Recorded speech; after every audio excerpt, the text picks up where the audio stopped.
اچھا، تو آج ہم جینا ڈرامے کی قسط 296 پر بات کر رہے ہیں۔ کافی کچھ ہوا اس قسط میں۔ جی بالکل، محبت بھی تھی، نئے چیلنجز بھی اور خطرات بھی، مطلب ایک بھرپور قسط تھی۔ تو شروع کرتے ہیں محبت اور تعلقات سے۔ گل اور فرحاد کے جو سین تھے وہ کافی اچھے لگے۔ ہاں، وہ ماضی کی مشکلات کے بعد نا ایک سکون کا لمحہ تھا ان کے لیے، اپنی خفیہ شادی اور محبت کو وہ جیسے انجوائے کر رہے تھے۔ دوسری طرف دلان اور باران کا معاملہ تھوڑا مختلف چل رہا ہے۔ ہاں، وہاں کشمکش زیادہ ہے۔ دلان کا کام کا پہلا دن تھا، باران نے حوصلہ تو دیا۔ جی وہ تو اچھا تھا شروع میں، لیکن پھر فوراً ہی وہ سیکیورٹی والی بات آ گئی۔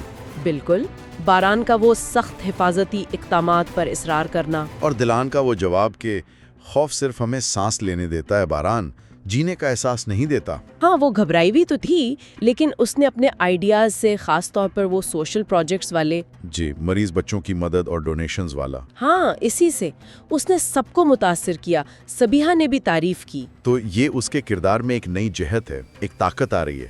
گل کا وجود ہی ان کے لیے چیلنج ہے۔ تو اگر ہم مجموعی طور پر دیکھیں، اس قسط میں محبت بھی ہے، کامیابی بھی، لیکن ساتھ ہی شدید خطرہ اور یہ سماجی تفریق بھی ہے۔ جی بالکل، کردار جیسے مسلسل ان متضاد چیزوں کے درمیان بیلنس کرنے کی کوشش کر رہے ہیں۔